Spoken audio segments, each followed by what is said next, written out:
Okay, before we have our quiet time, let's all get on the same page. If you're reading from the Sparkly book, it's page 418, the last paragraph. In the second edition, it's page 368, paragraph 4.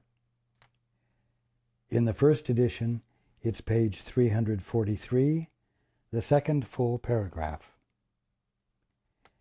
In the JCIM, it's page 175, the fifth full paragraph. And if you're reading from the CIMS edition, it's page 352, paragraph 67. Okay. Let's take a few moments to be quiet together.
Good evening.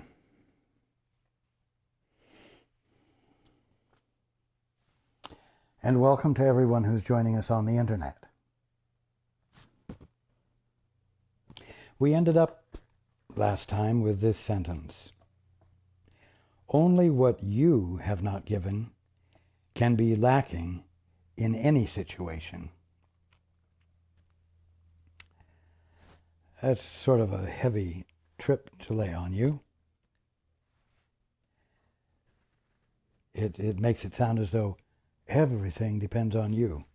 Only what you have not given can be lacking in any situation. Well, we've got to remember that there are only two things there's only one thing you can give. There's something you can withhold, but there's only one thing you can give.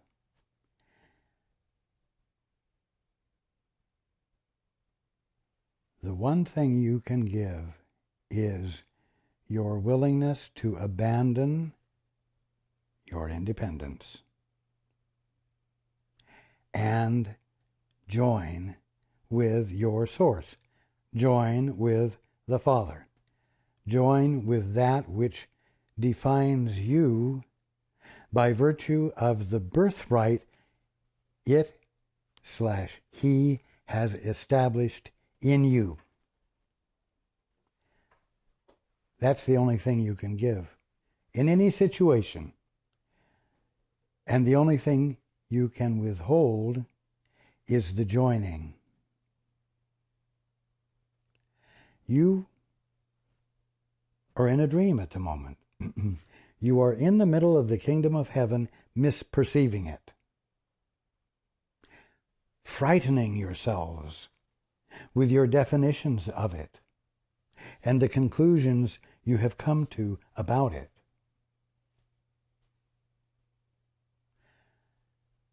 Your choice to see it as it is not is faithlessness, as we discussed.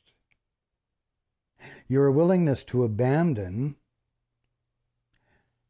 your authorship and your authority to author definitions of the world and universe.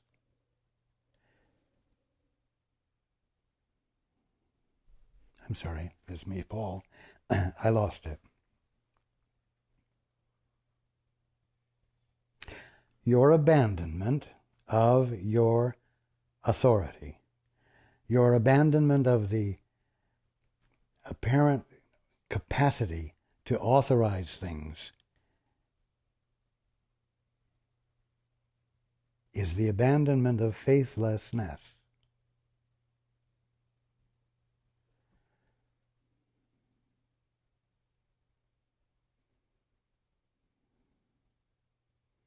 Just a moment.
Again, in the book, only what you have not given can be lacking in any situation.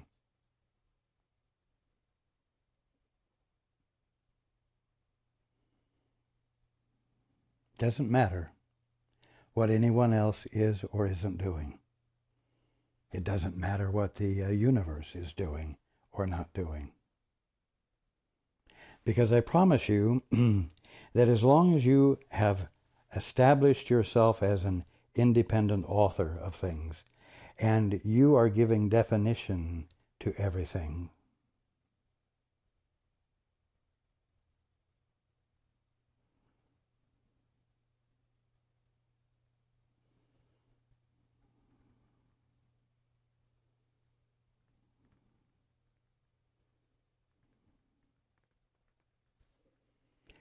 you are in a state of faithlessness, and you cannot help but see your fellow man and the universe doing or not doing things, being or not being things, through the lens of your own insanity. This is what you must understand. As an independent author, as an orphan, that which has no father, mother, no source, you will see everything and experience yourself in an absolutely distorted way. You will not be able to see everything grounded in anything, meaning a source, something eternally valid.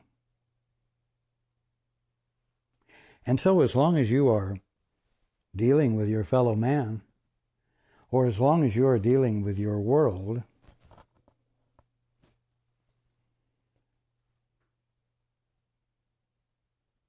from the independent orphan standpoint,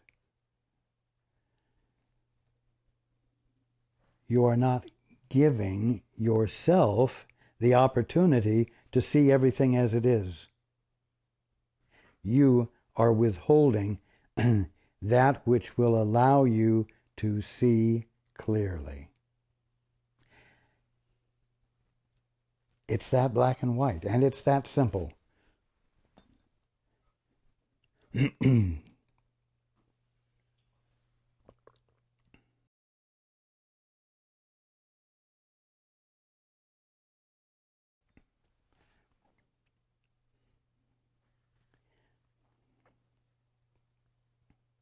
As a result,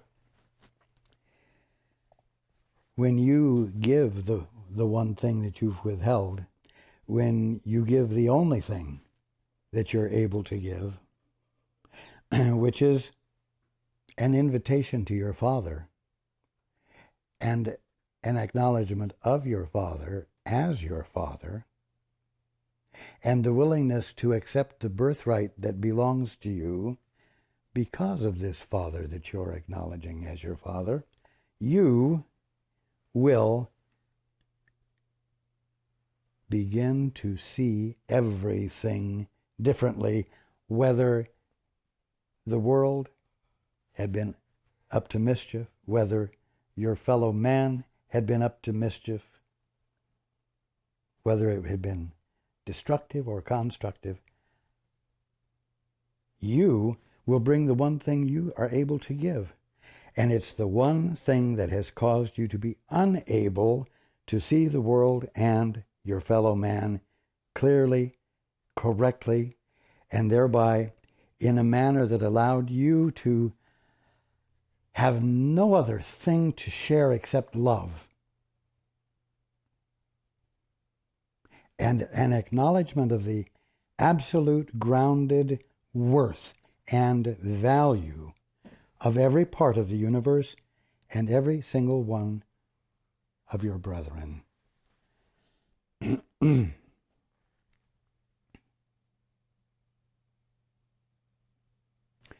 Well, you say, Raj, you've told me before that you can't force people to change. So, how can it all be up to me? How can it be that only what I have not given can be lacking in any situation? Be real with me, Raj, okay?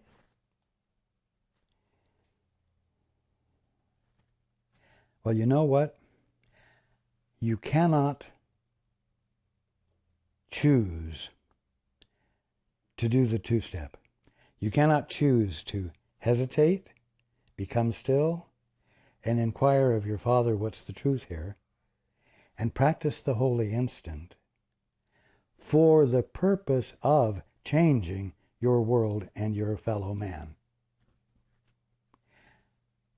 If that were possible, then you would be caught in an unavoidable recognition of a great power that resides in you. And it would be impossible for you to be put in a position of having to yield authority, of having to become humble, of having to have a purpose that isn't self-serving as you move forward in your awakening. If there's any element of self-serving, if there's any self-serving aspect in the process of awakening, awakening will not happen.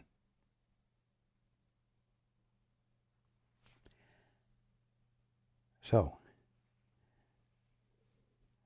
in a way, you could say that the one thing that you have not given is the one thing that makes you feel like there's a demand to give something.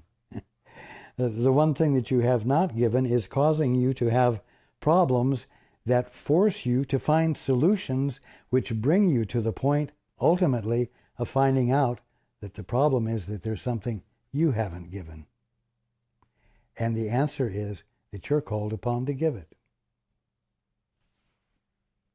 You're called upon to return to your sanity by doing the only thing that works, And that is, again, so simple. Abandon your independence. Abandon your apparently self-authorizing authority. Abandon your attempts to be in charge. Let go of control. And do it as a foundation for saying, Father, what is the truth here? Father, what is your perspective? Because you've been told that your Father's perspective is established in you as your perspective. And you're letting yourself experience it is the way your sanity returns to you. Now, anywhere in there did I say sanity returns to your brother? Did I say that order returns to your universe? No, I didn't. But I will tell you that that will happen. And if it doesn't happen instantaneously, you will be providing the environment in which your brother or sister can more easily yield as you have.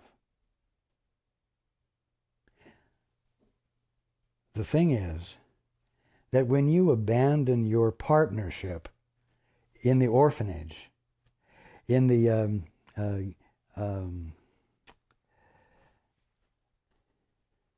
house of orphans, or the Senate made up of orphans, or the Federation of Orphans, whatever you want to call it, the community and the organization of orphans in the orphan mindset, when you abandon that, you withdraw your energy from it, and it's more difficult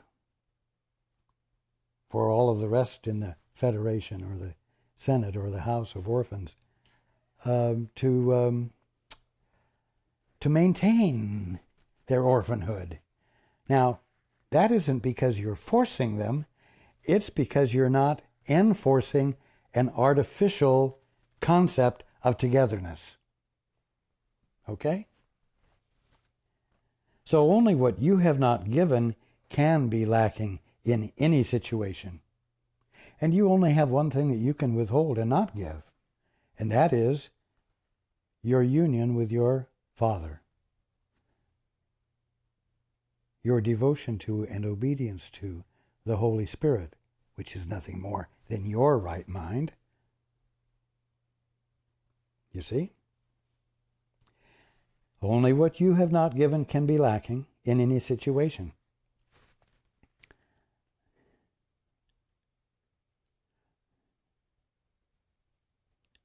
That doesn't mean that you've not given something like the best con job in the world, or the best and most sly manipulation of a brother's mind or a sister's mind so as to bring about something good. But the something good came about because you were so exquisitely perfect in doing this subtle, sly manipulation that went right by them. They didn't notice it. They took the bait and, wow, they had an aha. Wait a minute. No, that's not what it's talking about when it says only what you have not given can be lacking in any situation. Because what I just described is what you've been giving all along. It's the way you operate right now at the moment, you see? Only what you have not given can be lacking in any situation. And like I said, the only thing that you've withheld from any situation is your presence in it joined with your Father. Your presence in it saying, not to it, Father, what is the truth here in this situation? I want to join with you, and in the immediacy and movement of that joining, I want to behave with complete compliance to your perspective and the way things work as a result of your authorship as creator. You see? That's what you're not bringing. And that's the only thing you can bring. Okay, I'm going to read it again. Only what you have not given can be lacking in any situation. But remember this. The goal of holiness was set for your relationship. Now, why do you suppose that's there? Because it's very easy to think that the goal of holiness was set for you. The goal of holiness was set for you to benefit by, and for you to wake up as a result of, for you to ascend as I did, be special. As though what I did was special, and as though what I did was to say something about me, when it wasn't. It was a gift that said, you're no more bound than I am. Take hold of your freedom. I said, if you have seen me, you have seen the Father. That means that if someone has seen you, they have seen the Father. I know when I look at you that I see the Father. But as a general rule, you don't look at your brothers and sisters and see the Father. You see something else. You see your best judgments, or your most crafty judgments, your most sly judgments, whatever judgments you can apply to another to best be able to manipulate them, to get them to build you up, to make you great, to get their mutual agreement, and to get them to vote for you. But remember this, the goal of holiness was not set for you. Remember this, the goal of holiness was set for your relationship. That means you and your brother, what you would call a win-win situation, where you both manage to yield with faith, in faith, by joining in the holy instant and being infilled by, not by each other's crafty, sly, incredible capacity, but rather because you are filled with the influx of the Father's perspective. Remember this, the goal of holiness was set for your relationship. You're just not going to be able to do this by yourself. It isn't meant for you to do this by yourself. It's about looking in your brother's eyes, not in the mirror at yours, but looking in your brother's eyes and remembering God.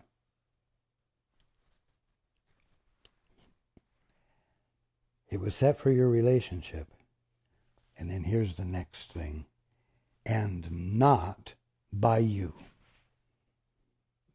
The goal is there. It was established for your relationship, but it was not established by you. While you're practicing faithlessness, while you're coming from the place of independence, the goal is set by you. And of course, everyone else's goal is set by them. And that means that you are the brunt of the goals that other people have set for you based on their fear and guilt and their sense of worthlessness that causes them to need you to bolster them up, which gives them the difficult task of convincing you that they're worth it. So you see,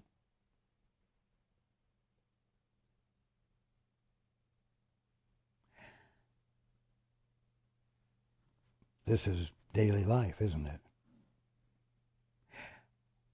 And it hasn't caused awakening, has it? But awakening is your birthright. And awakening is what we're talking about. And so you need to bring to the situation what you haven't been bringing. So one of the things you're going to have to bring that you haven't been bringing is a willingness to abide by rules that you didn't make up, by goals that you didn't create,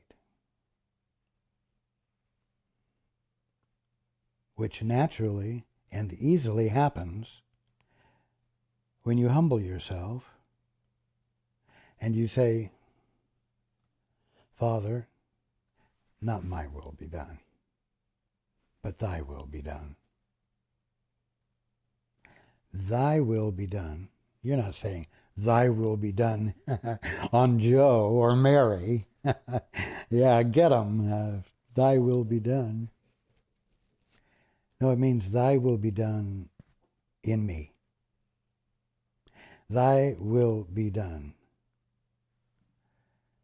So that my will becomes willingness to let your will govern me and provide me with the perspective that causes me to be able to honor your will, and which is so inspiring to me that your will spontaneously flows from me because it is so wonderful I can't withhold it. That's what I want. That's what I haven't been bringing to the situation, to any situation here in the orphanage. And that's what I want to bring to the situation now. You did not set it, the goal, because holiness cannot be seen except through faith. Now remember, we talked about the difference between faith and faithlessness. Faith is you in the act of truly saying, Father, what is the truth here? And joining with your Father. That is faith. To say, Father, I'd rather do it my own way. Father, I'd rather define everything myself. And imagining that you're being from that framework. That's the conscious practice of faithlessness.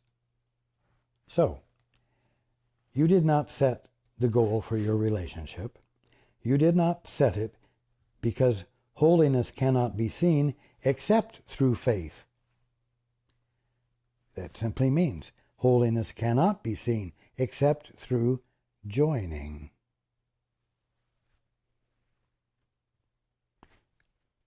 Are you beginning to see how simple it is? It's black or white. It's this or that. It's on or off. It's actual or non-existent.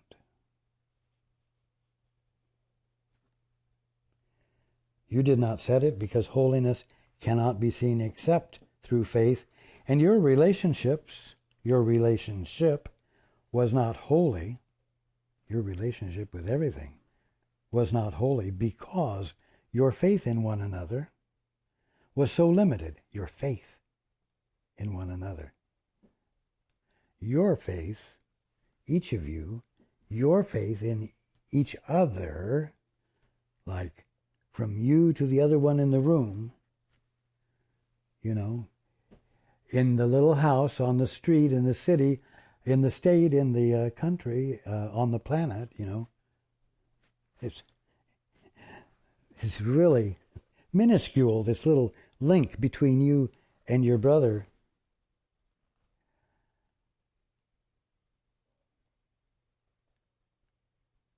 Because your faith in your brother is only coming from your best assessments, your best judgments, your favorite theories, and so on.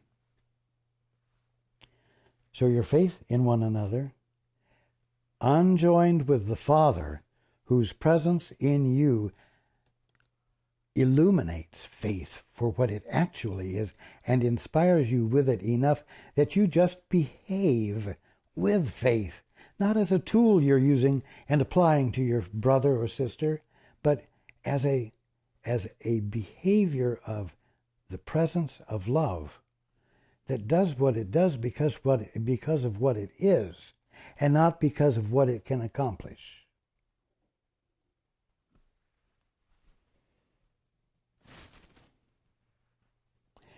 You did not set it the goal, because holiness cannot be seen except through faith, through being joined, and your relationship was not holy because your faith in one another was so limited and little.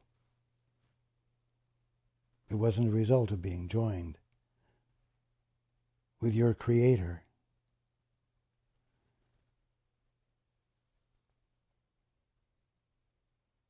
Which revealed your divinity to you by revealing your brother's or sister's divinity to you.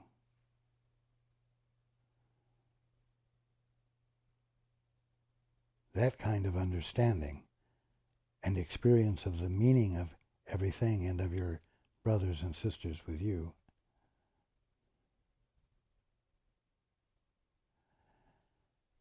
that's what it's all about. That's being in the state of faith.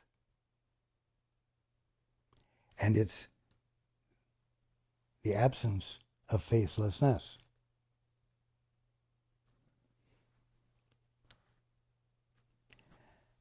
Your faith must grow to meet the goal that has been set. What goal? The goal that wasn't set by you. The goal that's the ultimate, you might say the infinite perspective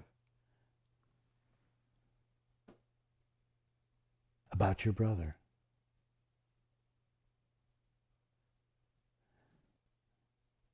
Which automatically includes you.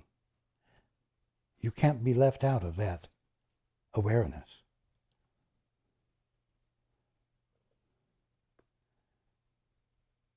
The goal's reality will call this forth. I'm going to back up one sentence. Your faith must grow to meet the goal that has been set. The purpose is to meet the goal. The goal's reality will call this forth. Not you. Nothing that you do will call it forth. But by your not claiming an independent existence, separate and apart from the way everything actually works,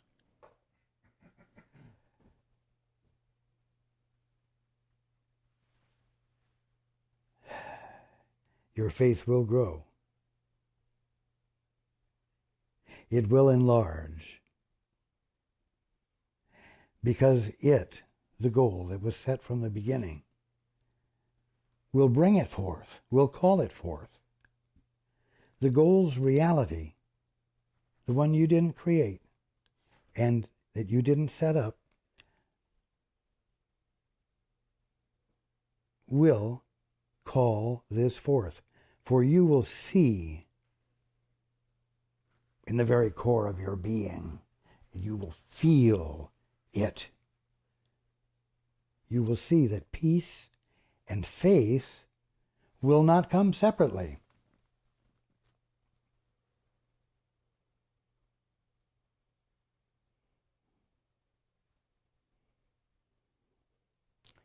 One begets the other. And without embracing them both, you will have neither.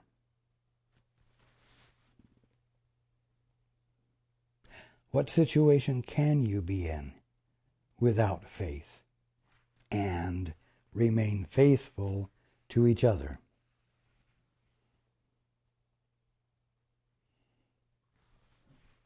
You know the answer to that? The answer to that is everyday life.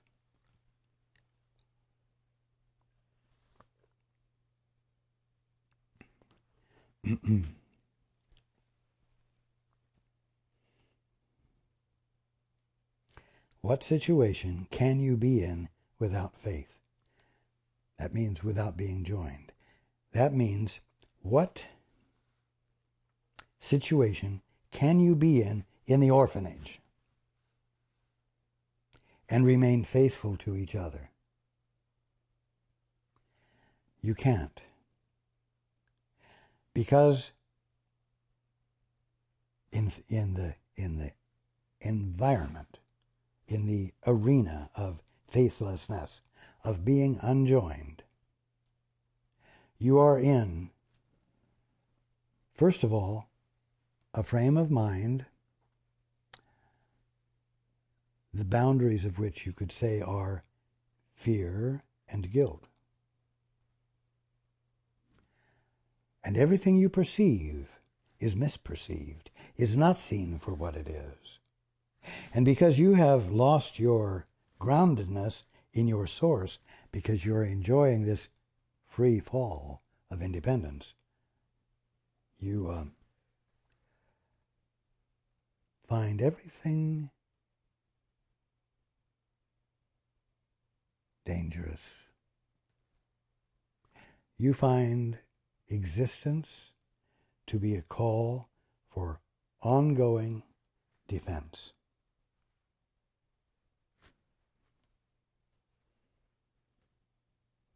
What situation can you be in without faith and remain faithful to each other? You can't remain faithful to each other because you are busy defending yourself, protecting yourself against each other. You see?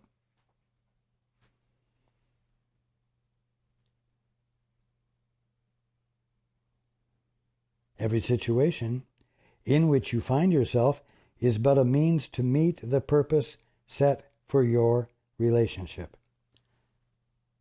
The real purpose. Every situation in the middle of the kingdom of heaven where you are, but which you're not seeing as the kingdom of heaven, is but a means to meet the purpose set for your relationship.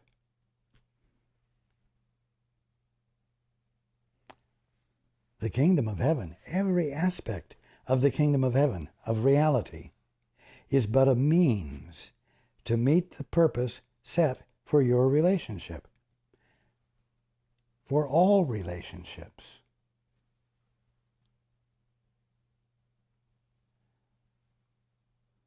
It's the goal of holiness, it's the goal of truth, it's the goal of peace that is inseparable from yielding to the Father's perspective, because you want that more than your best judgments and your most familiar habits of behavior and of thought processes.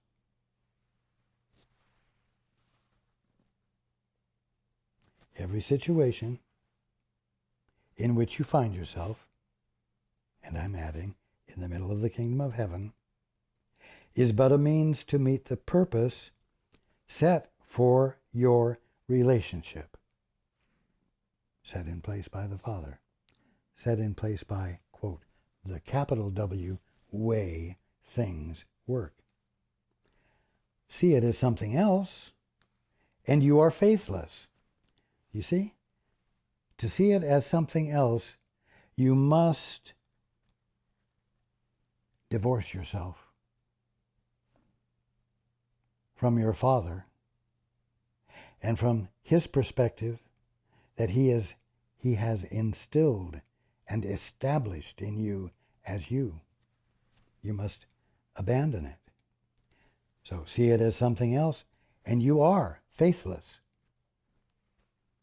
Use not your faithlessness.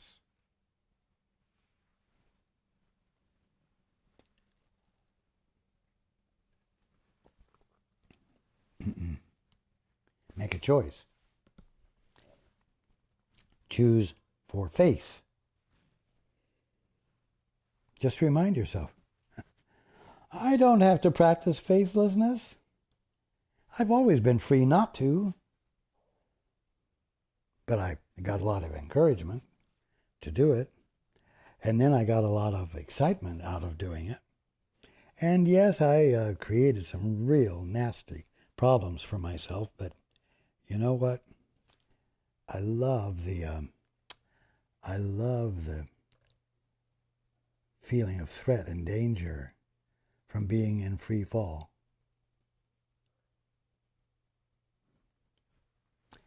Well, use not your faithlessness. Let it enter and look upon it calmly, but do not use it.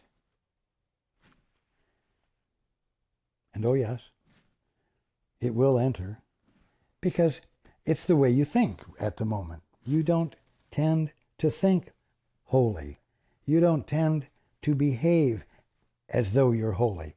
You don't tend to conceive of yourself that well. So yes, faithlessness will enter. The thoughts, the practices, let it enter and look upon it calmly, but do not use it. Just notice it when it happens.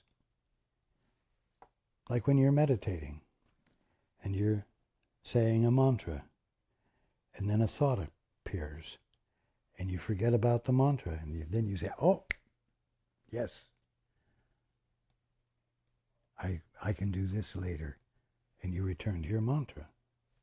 That's simple. You don't have to think the thought at that time. Faithlessness is the servant of illusion and wholly faithful to its master. What is faithlessness? Faithlessness is the state of being unjoined with your source, consciously ignoring your father, mother, and consciously practicing a very imaginative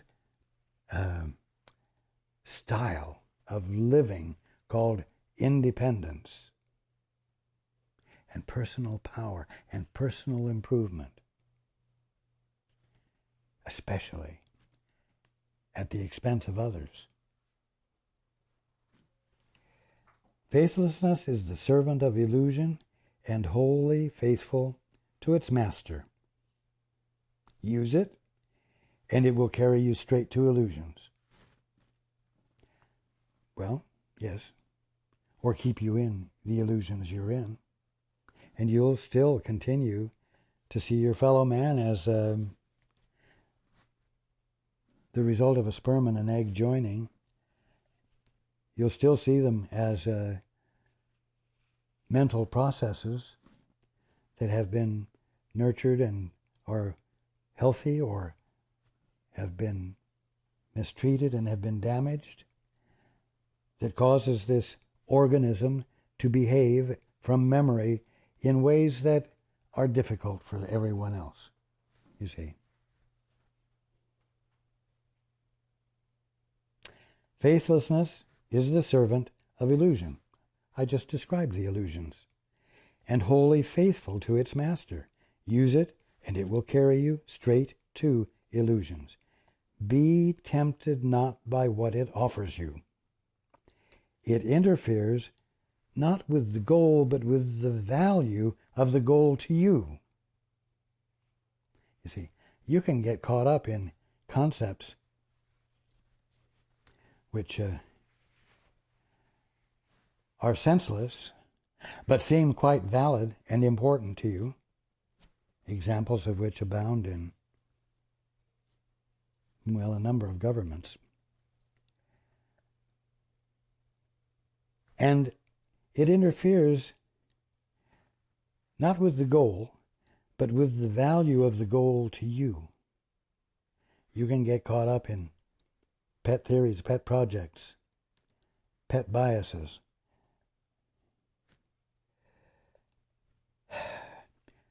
But they won't work. And in the process of doing it, you stop thinking about what the value of the goal is for you.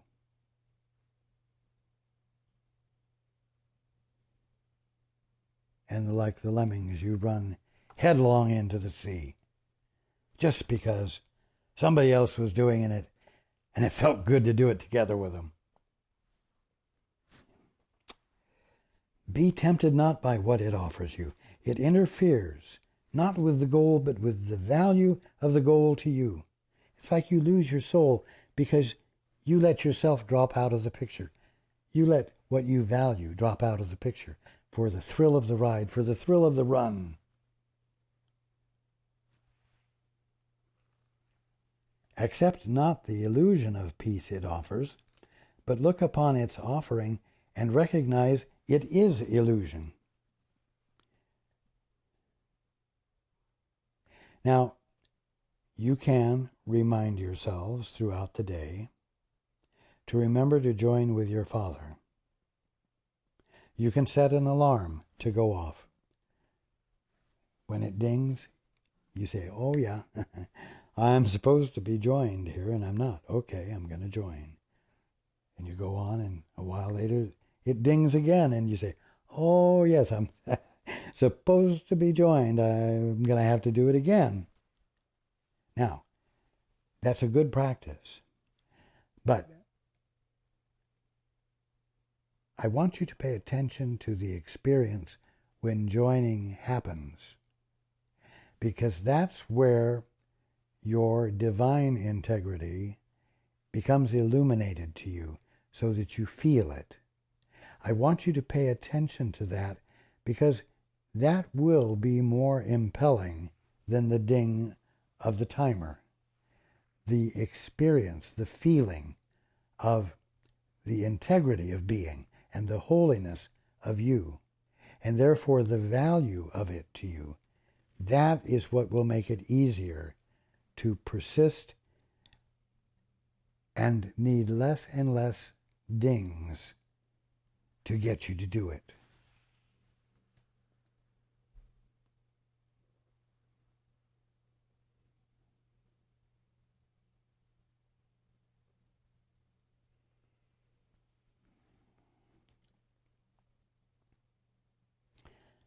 You see, overcoming the situation, or overcoming your opponent, or overcoming your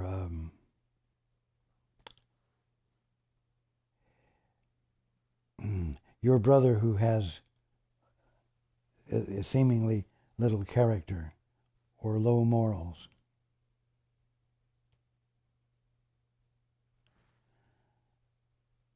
Overcoming them, straightening them out, getting them to behave, seems to promise you peace. Because if you can get them to behave, if you can truly get them to understand why they don't need to do it and feel why they won't need to do it, then you will have less to maintain. You will have less to oversee and coerce into behavior that will give you peace, because you don't have to supervise them anymore. You see, you do that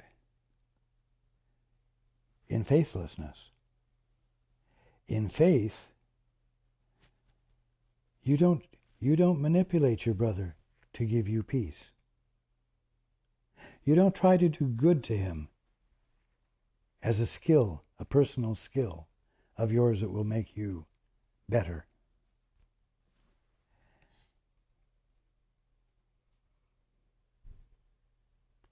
That's faithlessness.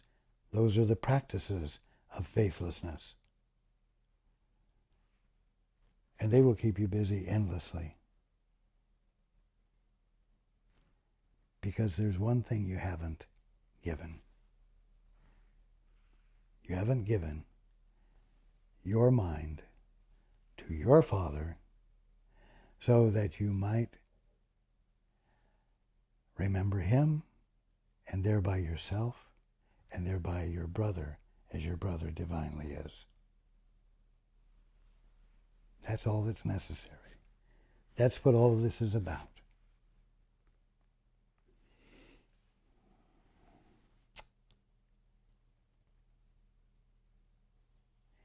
Accept not the illusion of peace it offers, but look upon its offering and recognize it is illusion,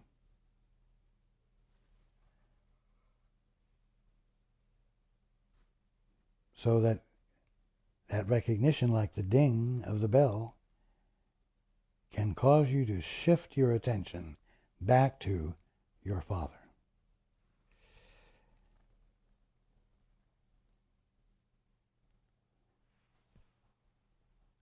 Not so that you can sit in quiet bliss, unmoved by all the illusions that are going on, in a state of blissful peace. No. But so that you might, in the vital, I'm going to say productive, active movement of being, which God is, and which you are the witness of, you might engage more fully in life.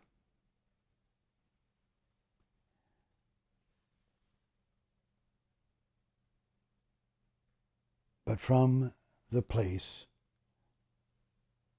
of faith, from the place of being joined, so that your every action, your every feeling, your every movement communicates the truth.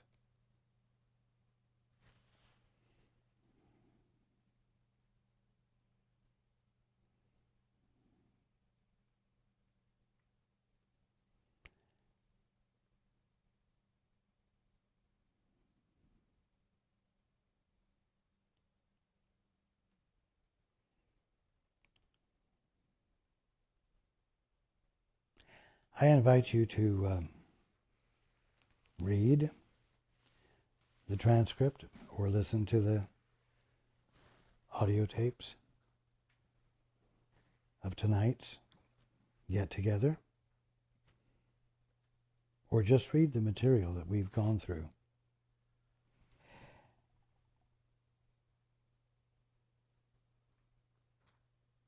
And don't be discouraged because I haven't revved you up and given you a challenge that go out there and whip the world with the truth, or go out there and do this and do that and it will make you wake up quickly. I want you to abide with it quietly.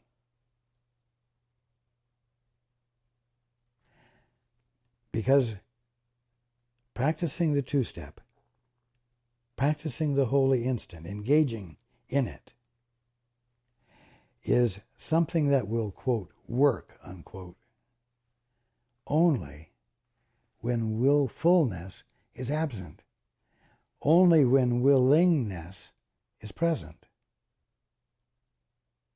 only when you bring the only thing that was lacking, only what you have not given can be lacking in any situation. Look at it quietly, look at it soberly, but look at it. And understand that none of this is a means to escape life or to escape what's going on. It's a means of getting past that which causes the kingdom of heaven, which is what is going on, to appear to be unlike the kingdom of heaven.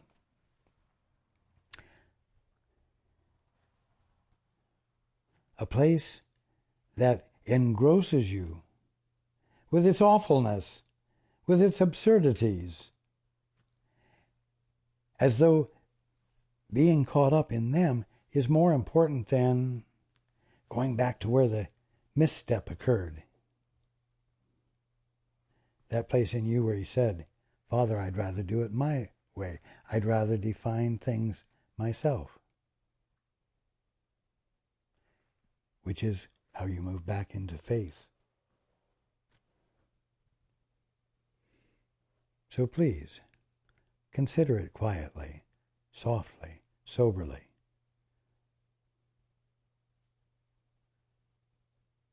Abide with it, so that you might find in you the place of willingness that doesn't require an enthusiastic pep talk to rev it up and activate it.